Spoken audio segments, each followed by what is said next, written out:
Olá, graça e paz, meu irmão e minha irmã. Estamos iniciando a leitura da Bíblia em 365 dias, uma dose de amor para as nossas vidas.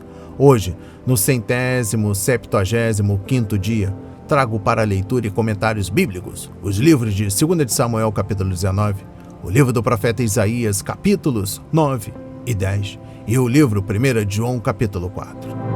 Antes de iniciarmos o estudo e a leitura, um lembrete rápido. Tem em mãos bloco de anotação, caneta ou lápis. A Bíblia, tão importante quanto a sua leitura diariamente, nos traz refrigério para a alma, sabedoria, sobretudo nos aproxima de Deus, fortalecendo assim a nossa fé e esperança. Enquanto você pega o nosso kit, preste atenção.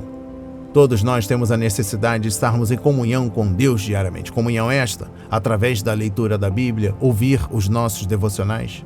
A Bíblia está cheia de promessas, mas elas só serão concretizadas se acreditarmos na palavra de Deus.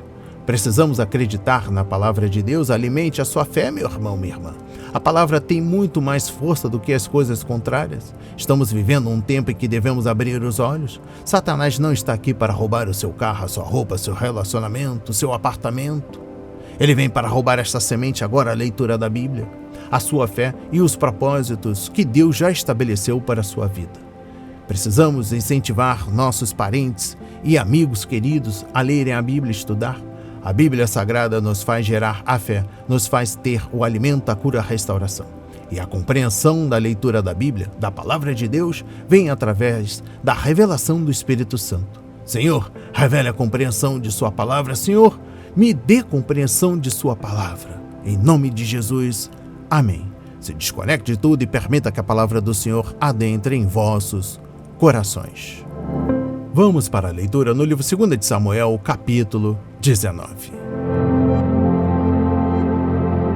Joabe repreende Davi.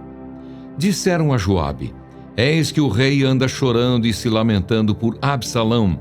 Assim a vitória se tornou naquele mesmo dia em luto para todo o povo, porque naquele dia o povo tinha ouvido dizer: o rei está de luto por causa de seu filho. Naquele mesmo dia, o povo entrou às escondidas na cidade, como o faz quando foge, envergonhado da batalha. O rei tinha coberto o rosto e exclamava em alta voz: meu filho Absalão! Absalão, meu filho! Meu filho!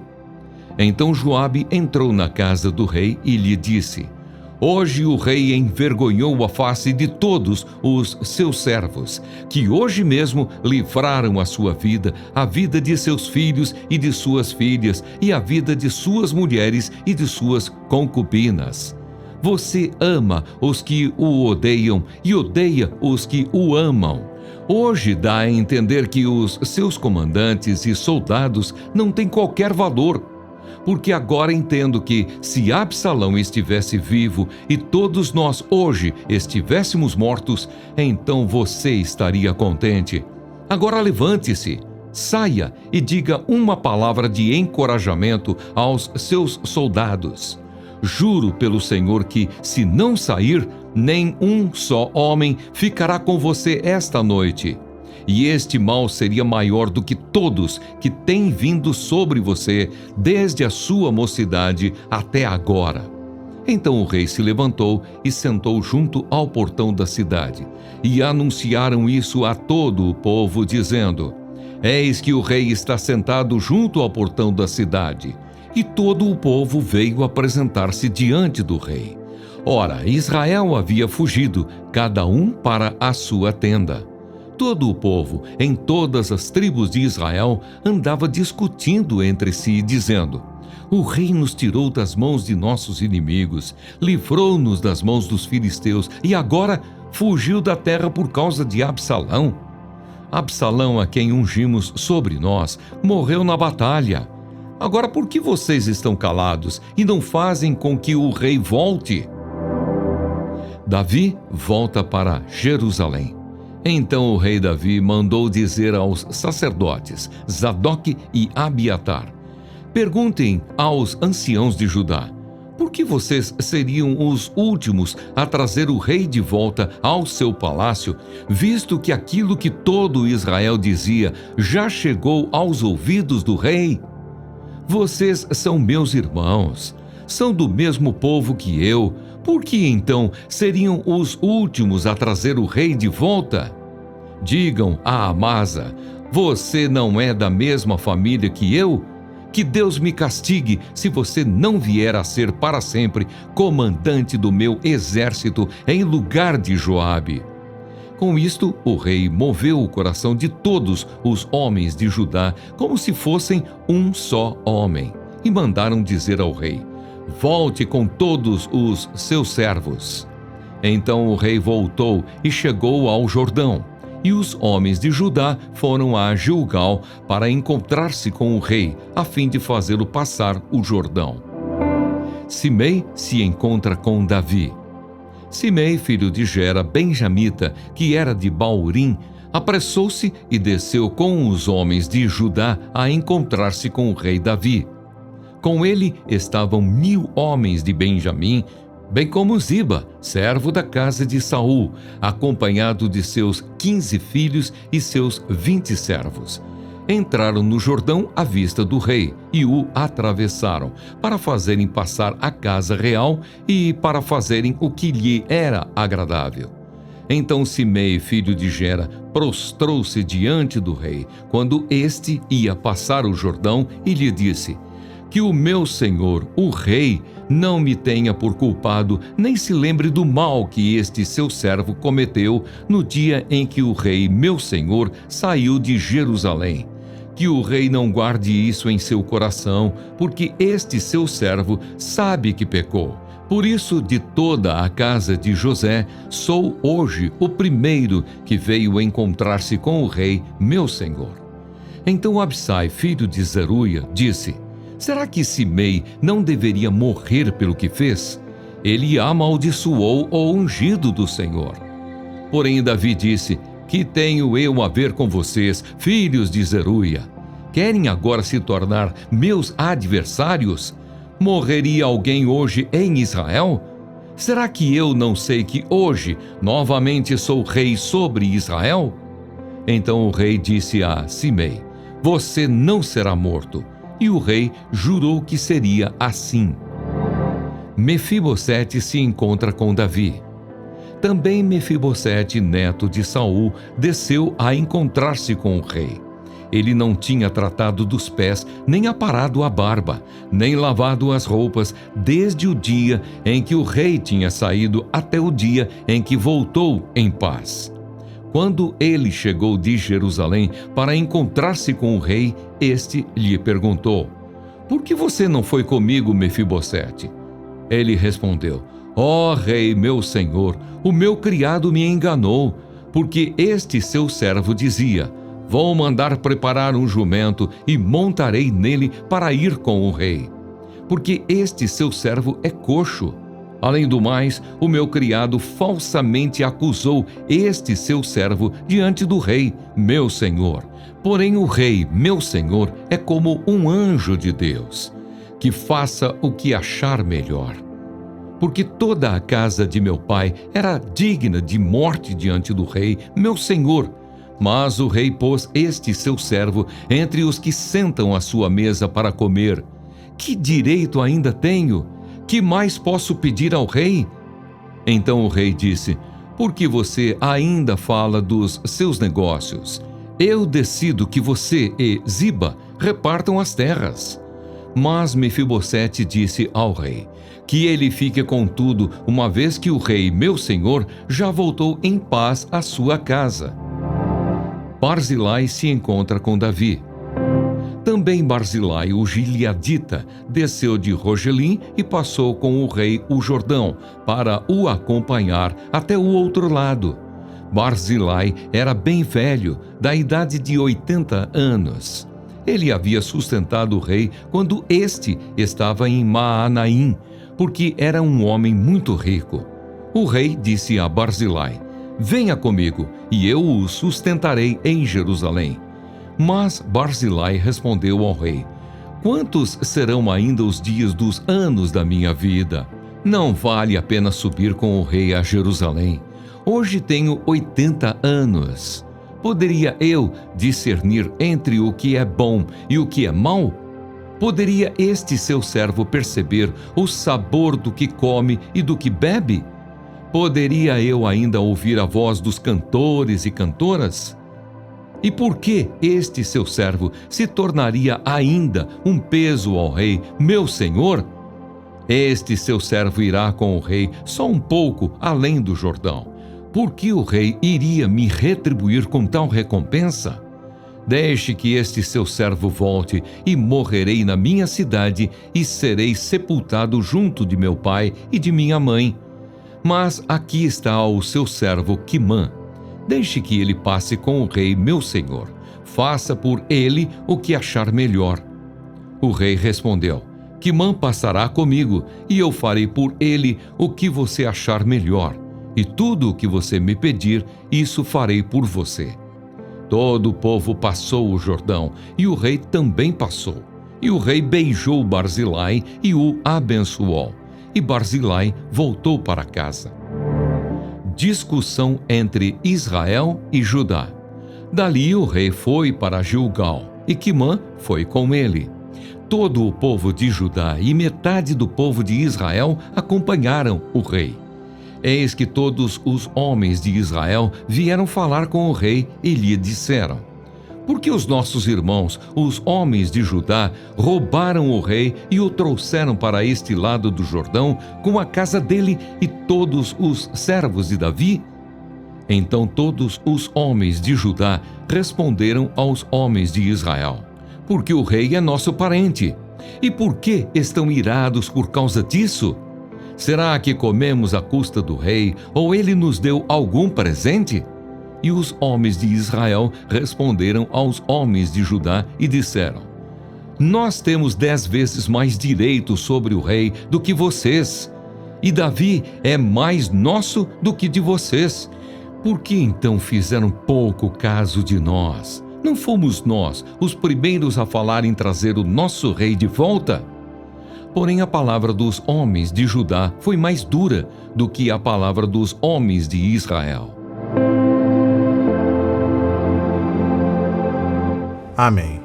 Compreendendo o livro 2 de Samuel, capítulo 19, o tema frequente neste capítulo é trazer de volta o rei, conforme versículos 10, 11 a 12, 15 e 41. Davi estava do outro lado do Jordão, em Maanaim, mas Jerusalém era o seu lugar. Todas as tribos, incluindo a de Davi, a tribo de Judá, havia participado de certa forma da rebelião de Absalão. Agora era hora de trazer seu rei de volta para Jerusalém. Anos de intriga e conflito entre as tribos fizeram de Israel uma nação profundamente dividida, e havia necessidade desesperada de uma forte demonstração de unidade e lealdade.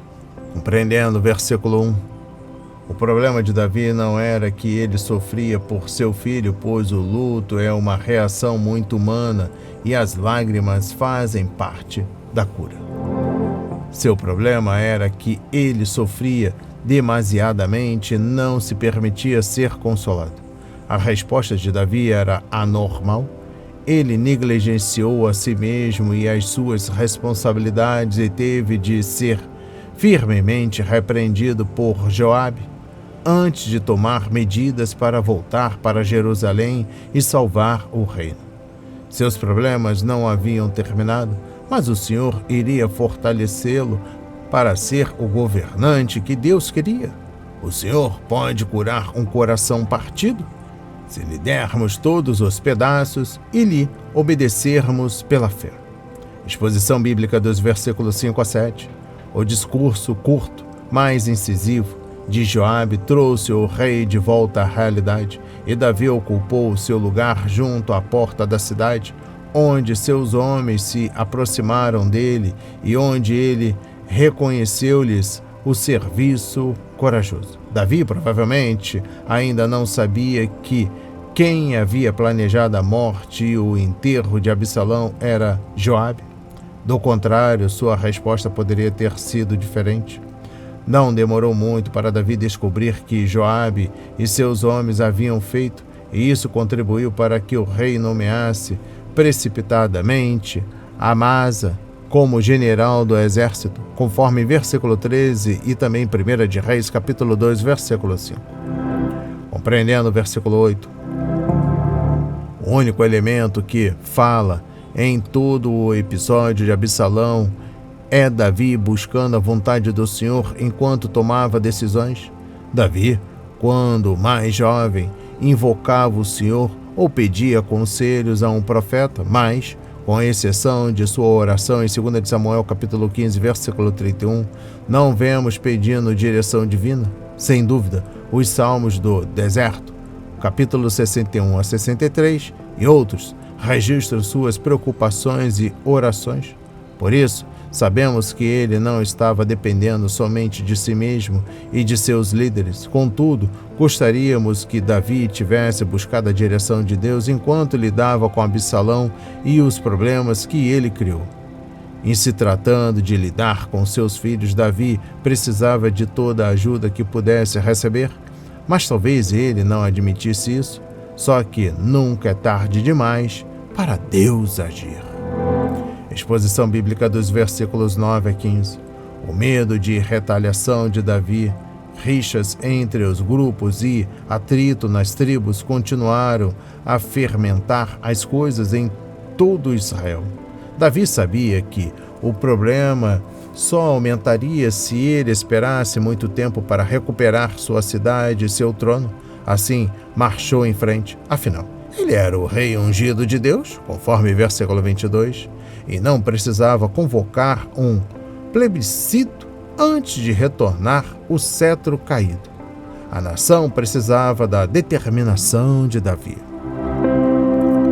Compreendendo o versículo 3, a notícia de que Davi havia nomeado Amasa como seu general provavelmente surpreendeu os líderes da nação e depois trouxe um grande alívio.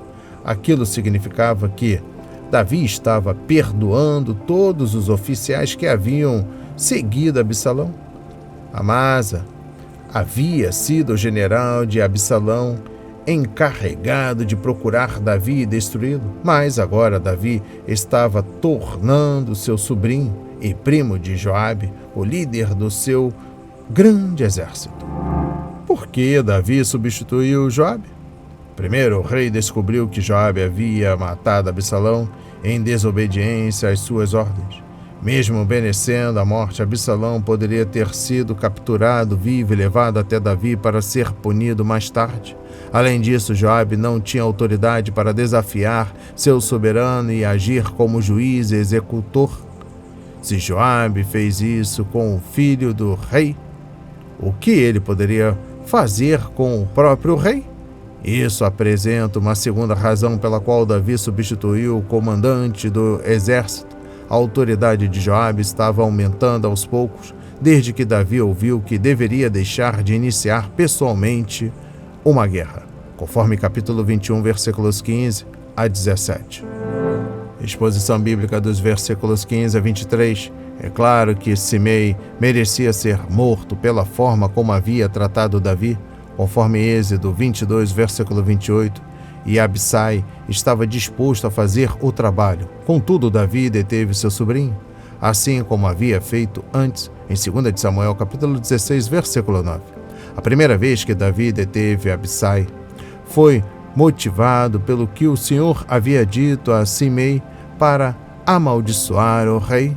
Por isso, Davi aceitou suas afrontas como algo que vinha da mão do Senhor. Agora, porém, seu motivo para poupar Simei era por ser aquele um dia de alegria, não de vingança. Ainda mais ao perdoar Simei, o rei estava oferecendo uma anistia geral a todos os que haviam apoiado Absalão durante a rebelião.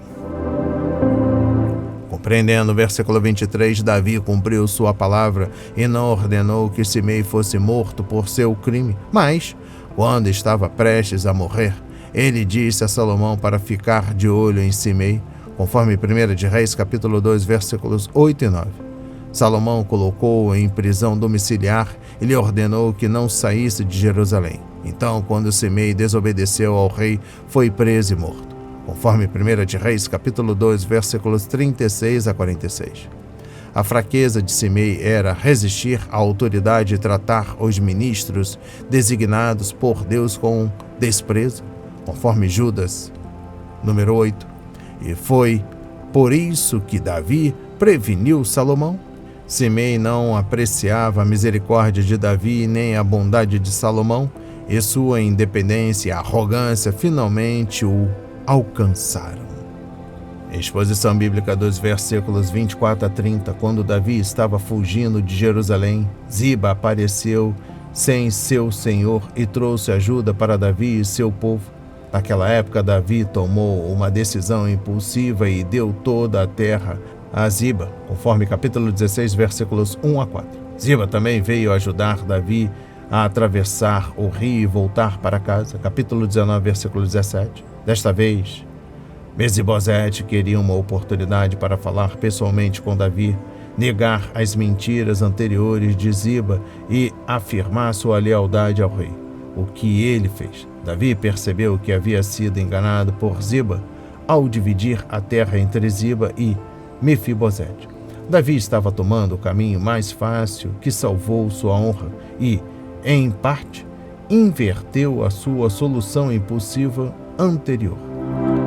Compreendendo o versículo 30, a resposta de Mefibosete provavelmente surpreendeu Davi. Deixe que ele fique com tudo, mas, graças ao julgamento impetuoso de Davi, Ziba já tinha tudo.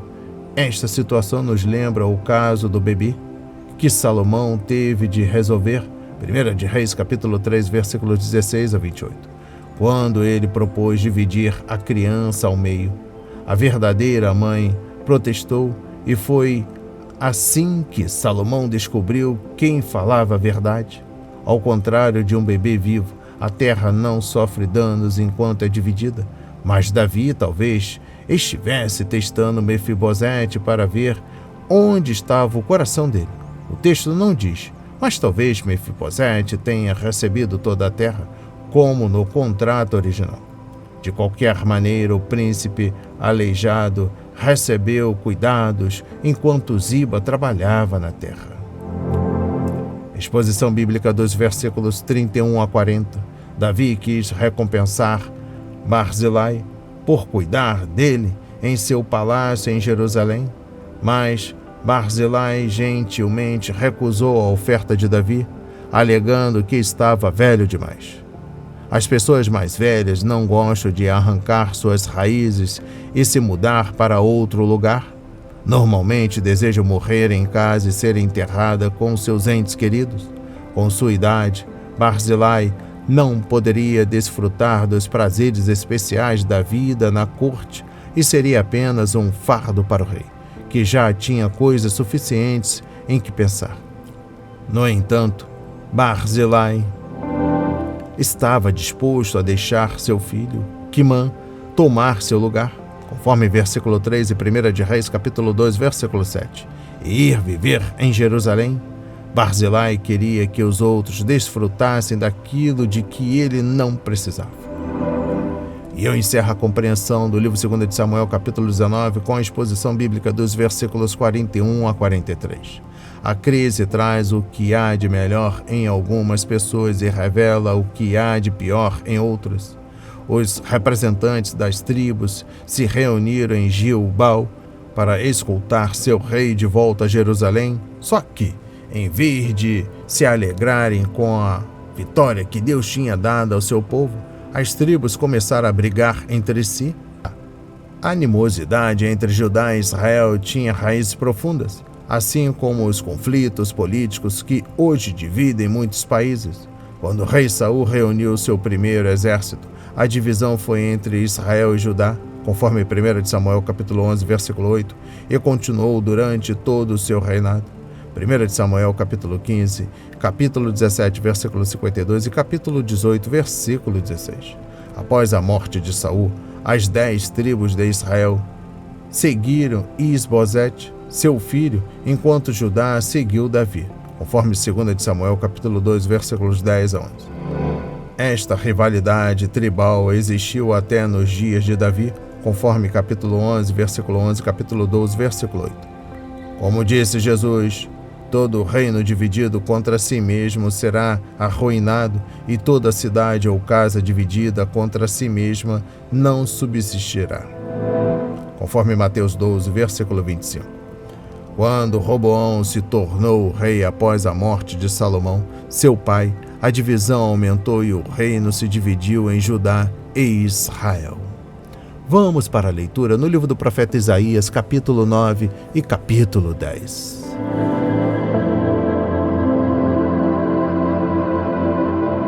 O príncipe da paz. Mas para a terra que estava aflita não continuará a escuridão. Deus, nos primeiros tempos, tornou desprezível a terra de Zebulon e a terra de Naftali, mas nos últimos tempos tornará glorioso o caminho do mar, além do Jordão, Galileia dos gentios. O povo que andava em trevas viu grande luz, e aos que viviam na região da sombra da morte, resplandeceu-lhes a luz. Tu, Senhor, tens multiplicado este povo e aumentaste a sua alegria. Eles se alegram diante de ti, como se alegram no tempo da colheita e como exultam quando repartem os despojos. Porque tu quebraste o jugo que pesava sobre eles, a vara que lhes feria os ombros e o cetro do seu opressor, como no dia da vitória sobre os midianitas. Porque toda bota com que o guerreiro anda no tumulto da batalha e toda roupa revolvida em sangue serão queimadas, servirão de pasto ao fogo. Porque um menino nos nasceu, um filho se nos deu. O governo está sobre os seus ombros, e o seu nome será Maravilhoso Conselheiro, Deus Forte, Pai da Eternidade, Príncipe da Paz.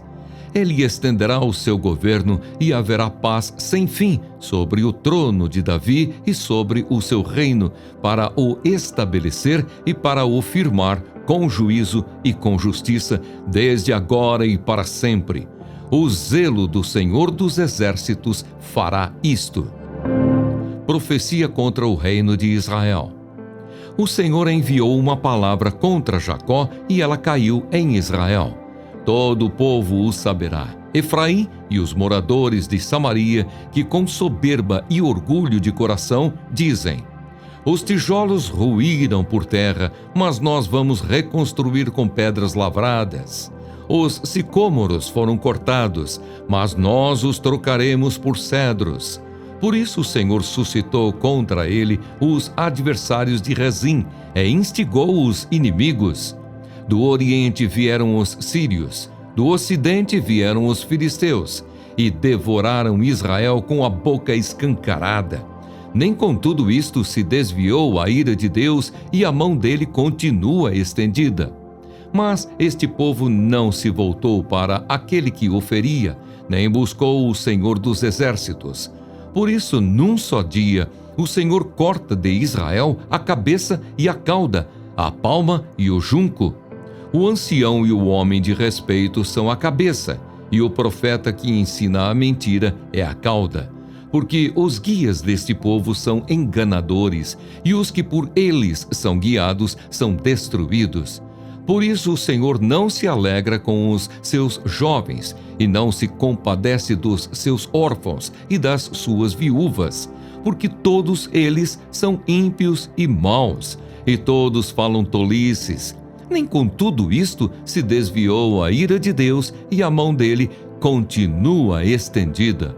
Porque a maldade queima como um fogo, ela devora os espinheiros e as ervas daninhas, incendeia as árvores do bosque, e estas sobem em espessas nuvens de fumaça. Por causa da ira do Senhor dos Exércitos, a terra está em chamas, e o povo é como lenha para o fogo. Ninguém poupa o seu irmão. Abocanham à direita e ainda têm fome. Devoram à esquerda e não se fartam. Cada um come a carne do seu próprio braço. Manassés ataca Efraim, e Efraim ataca Manassés, e ambos juntos atacam Judá. Nem com tudo isto se desviou a ira de Deus, e a mão dele continua estendida. Ai dos que decretam leis injustas, dos que escrevem decretos opressivos para negarem justiça aos pobres, para privarem do seu direito os aflitos do meu povo, a fim de despojarem as viúvas e roubarem os órfãos. Mas o que vocês vão fazer no dia do castigo, na calamidade que vem de longe?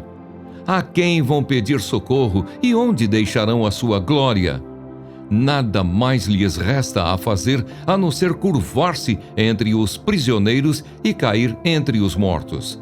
Nem com tudo isto se desviou a ira de Deus, e a mão dele continua estendida. Profecia contra a Assíria. Ai da Assíria, cetro da minha ira! A vara em sua mão é um instrumento do meu furor. Eu a envio contra uma nação ímpia, e contra o povo da minha indignação lhe dou ordens, para que dele roube a presa e lhe tome o despojo e o ponha para ser pisado aos pés como a lama das ruas. Ela, porém, assim não pensa, o seu coração não entende assim. Pelo contrário, em seu coração só pensa em destruir e exterminar não poucas nações. Porque diz: não são meus comandantes todos eles reis?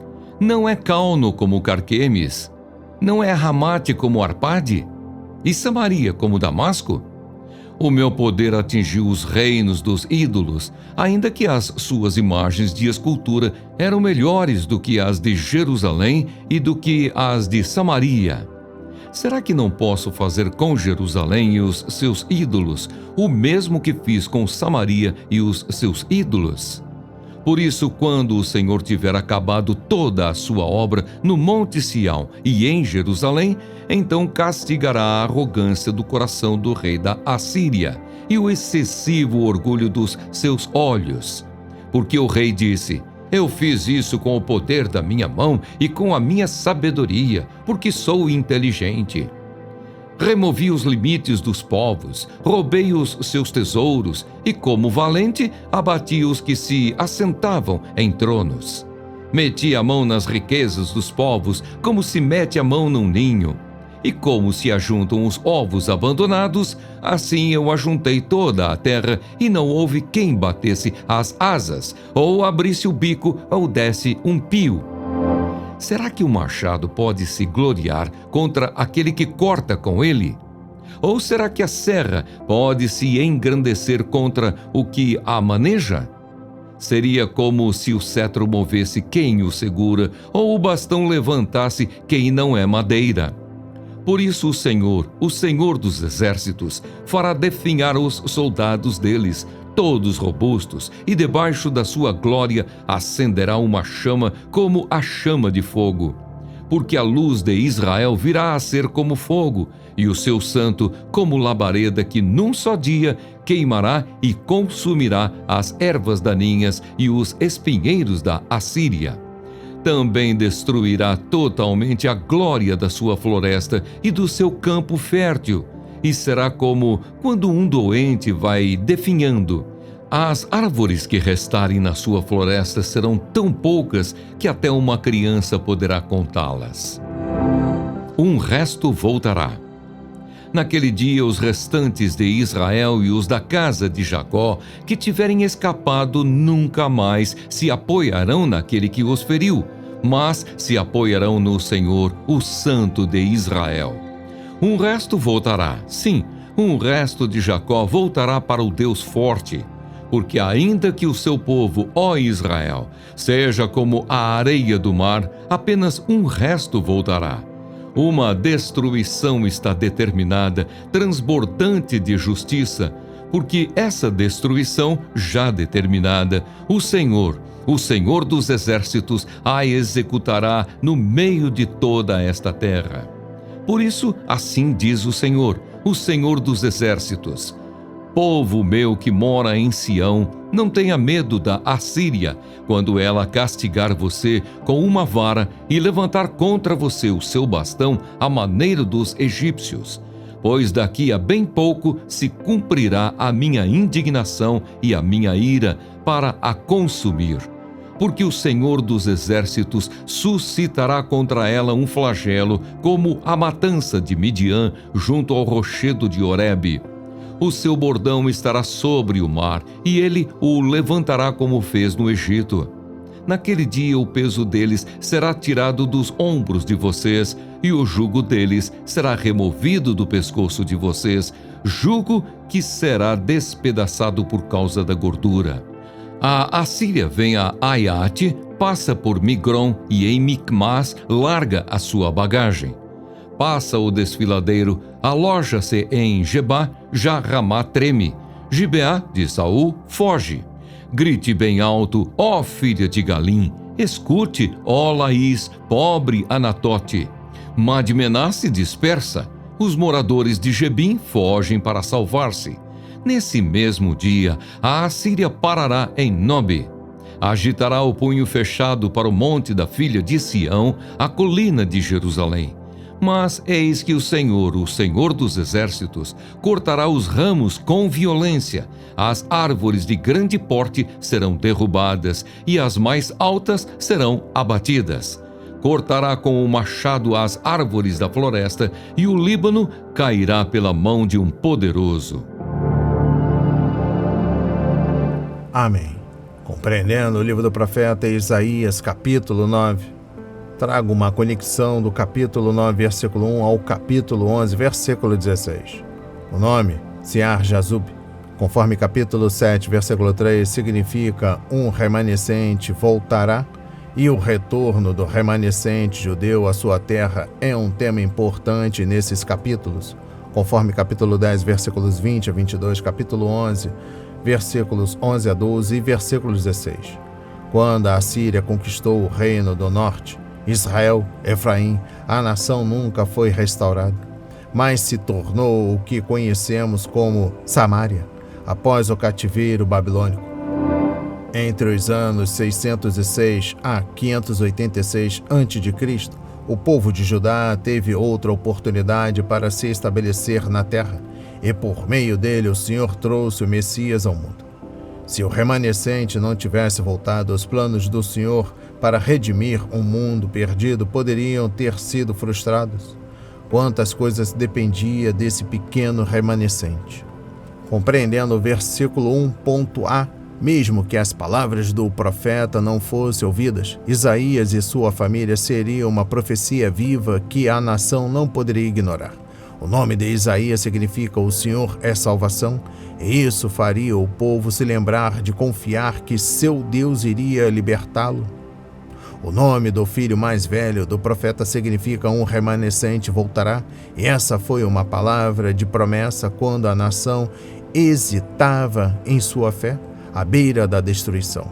Um remanescente fiel voltou da Babilônia para Jerusalém e foi incentivado pelas palavras que Isaías havia escrito nos capítulos 40 a 66. Exposição bíblica dos versículos 2 a 7. O Senhor prometeu a Israel, e por meio de Israel, a nós, um Redentor. Isaías continuou o tema da luz e da escuridão, conforme capítulo 8, versículos 20 a 22. Anunciando que as trevas e o desespero não durariam para sempre, conforme capítulo 9, versículo 1. O Redentor virá e trará ao mundo o romper de um novo dia, conforme versículo 2, Lucas 1, versículo 78 a 79, e o livro do apóstolo João, capítulo 8, versículo 12. Sabemos que esta profecia se refere a Jesus por causa do modo como ela é citada em Mateus 4, versículos 13 a 15. Exposição bíblica dos versículos 3 a 7. Aqui o profeta olhou além da primeira vinda de Cristo e viu sua segunda vinda e o estabelecimento de seu reino justo. Em vez de proteger um pequeno remanescente, Deus ampliaria a nação.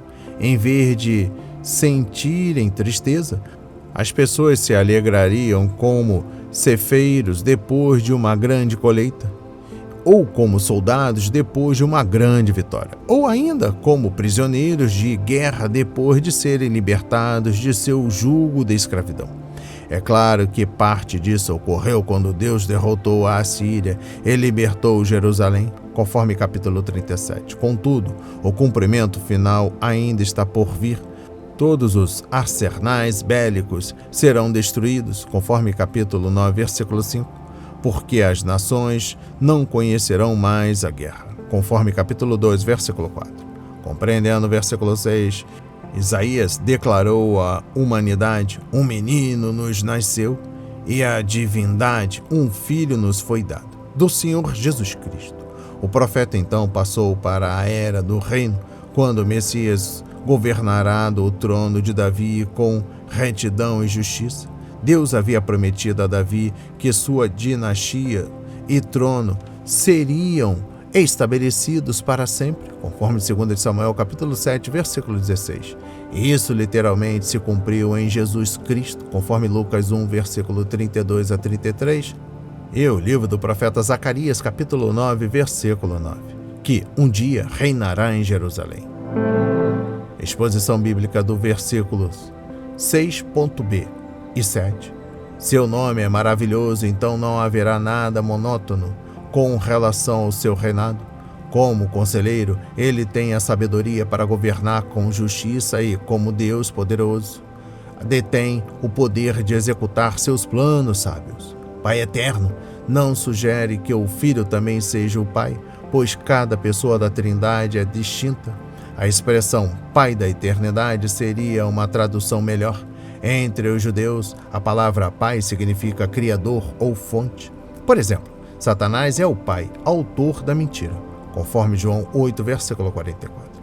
Se quisermos algo eterno, devemos obtê-lo com Jesus Cristo. Ele é o Pai da eternidade. Exposição bíblica dos capítulos 9, versículo 8 ao capítulo 10, versículo 4. Deus julgou Israel por causa de seus pecados. Esta longa sessão descreve o que aconteceria com o Reino do Norte durante a invasão assíria. Embora o ministério de Isaías estivesse principalmente voltado para o povo de Judá, ele usou Israel como uma lição prática para advertir o Reino do Sul de que Deus não fecha os olhos para o pecado. Judá pecou muito, mas o Senhor, em sua misericórdia, poupou o povo por amor a Davi. Conforme capítulo 37, versículo 35, 1 de Reis, capítulo 11, versículo 13, capítulo 15, versículo 4 e 2 de Crônicas, capítulo 21, versículo 7. Mas a longanimidade de Deus um dia teria fim. Compreendendo o versículo 12.b, sua mão continua erguida. A afirmação refere-se à mão estendida do juízo de Deus, não à sua misericórdia, conforme capítulo 65, versículo 2 e Romanos 10, versículo 21. Deus estava julgando o povo por causa de seu orgulho em pensar em suas dificuldades naquele momento eram temporárias e que a nação poderia se reerguer melhor do que antes. Ele também julgou a nação por sua dureza de coração ao se recusar a arrepender-se e se voltar para ele, conforme Isaías 9, versículos 3 a 17. O propósito amoroso de Deus ao nos impor castigos é que nos rendamos a ele, mas se endurecemos o coração, então a correção se torna juízo, conforme Hebreus 12, versículos 1 a 11. Os falsos profetas e líderes insensatos estavam desviando Israel do caminho. A nação não ouvia a palavra de Deus. Exposição bíblica dos versículos 18 e 19. A impiedade de Efraim estava destruindo a nação, assim como o fogo destrói uma floresta ou um campo. Mas os pecadores seriam como lenhas para o fogo que Deus poderia acender. Em sua ganância, o povo do Reino do Norte estava se devorando, conforme versículo 20, e lutando entre si, conforme versículo 21. Mas logo seria devorado e derrotado pela Assíria. Compreendendo o capítulo 10, exposição bíblica dos versículos 5 a 34. Ai dos assírios, é como começa esta sessão. Embora Deus tivesse usado a Assíria para castigar Judá, ele não permitiria que a vara dos inimigos se exaltasse com orgulho. A Assíria era a vara, o bastão, o machado e a serra de Deus, conforme versículos 5, 15, E 24. Mas os assírios estavam tratando os judeus como lama nas ruas, conforme versículo 6, e havia saqueado a terra como um fazendeiro ajuntando os ovos, conforme versículo 14. O propósito de Deus era disciplinar o povo, mas a intenção dos assírios era destruí-los, conforme versículo 7. Eles se vangloriavam de suas conquistas, conforme versículos 8 a 14 e capítulo 37, versículos 10 a 13. Mas não davam glória a Deus. Por causa de sua atitude arrogante, Deus julgaria a Síria, pois o obreiro, sem dúvida, tem domínio de suas ferramentas. E eu encerro a compreensão do capítulo 10 com a exposição bíblica dos versículos 28 a 32. Deus usou a Assíria para disciplinar seu povo, mas não permitiria que essa nação ímpia fosse além de seus propósitos. O Senhor pode usar os incrédulos para cumprir sua vontade em relação ao seu povo, mas permanece sempre no controle. Nunca precisamos temer a mão forte de Deus, pois Ele sempre disciplina com amor, conforme Hebreus 12, versículos 1 a 11. Esse princípio se aplica à nossa vida individual, como também à nação da qual fazemos parte. Vamos para a leitura no livro 1 de João, capítulo 4. O espírito da verdade e o espírito do erro. Amados, não deem crédito a qualquer espírito, mas provem os espíritos para ver se procedem de Deus. Porque muitos falsos profetas têm saído mundo afora. Nisto vocês reconhecem o Espírito de Deus. Todo espírito que confessa que Jesus Cristo veio em carne é de Deus. E todo espírito que não confessa isso a respeito de Jesus não procede de Deus. Pelo contrário, este é o espírito do anticristo, a respeito do qual vocês ouviram dizer que viria e que agora já está no mundo. Filhinhos, vocês são de Deus e venceram os falsos profetas, porque aquele que está em vocês é maior do que aquele que está no mundo. Eles procedem do mundo, por essa razão falam da parte do mundo e o mundo os ouve. Nós somos de Deus. Quem conhece a Deus nos ouve. Quem não é de Deus não nos ouve. Nisto reconhecemos o espírito da verdade e o espírito do erro. Deus é amor. Amados, amemo-nos uns aos outros, porque o amor procede de Deus. E todo aquele que ama é nascido de Deus e conhece a Deus. Quem não ama não conhece a Deus, pois Deus é amor. Nisto se manifestou o amor de Deus em nós, em haver Deus enviado o seu Filho unigênito ao mundo para vivermos por meio dele. Nisto consiste o amor, não em que nós tenhamos amado a Deus, mas em que Ele nos amou e enviou o seu Filho como propiciação pelos nossos pecados. Amados, se Deus nos amou de tal maneira, nós também devemos amar uns aos outros. Nunca ninguém viu Deus. Se amarmos uns aos outros, Deus permanece em nós e o seu amor é em nós aperfeiçoado. Nisto conhecemos que permanecemos nele e que ele permanece em nós, pelo fato de nos ter dado do seu Espírito. E nós temos visto e damos testemunho de que o Pai enviou o seu Filho como Salvador do mundo. Aquele que confessar que Jesus é o Filho de Deus, Deus permanece nele e ele permanece em Deus. E nós conhecemos o amor e cremos neste amor que Deus tem por nós. Deus é amor, e aquele que permanece no amor permanece em Deus, e Deus permanece nele. Nisto o amor é aperfeiçoado em nós, para que no dia do juízo mantenhamos confiança. Pois assim como ele é, também nós somos neste mundo. No amor não existe medo, pelo contrário, o perfeito amor lança fora o medo, porque o medo envolve castigo, e quem teme não é aperfeiçoado no amor. Nós amamos porque Ele nos amou primeiro. Se alguém disser amo a Deus, mas odiar o seu irmão, esse é mentiroso. Pois quem não ama o seu irmão a quem vê, não pode amar a Deus a quem não vê.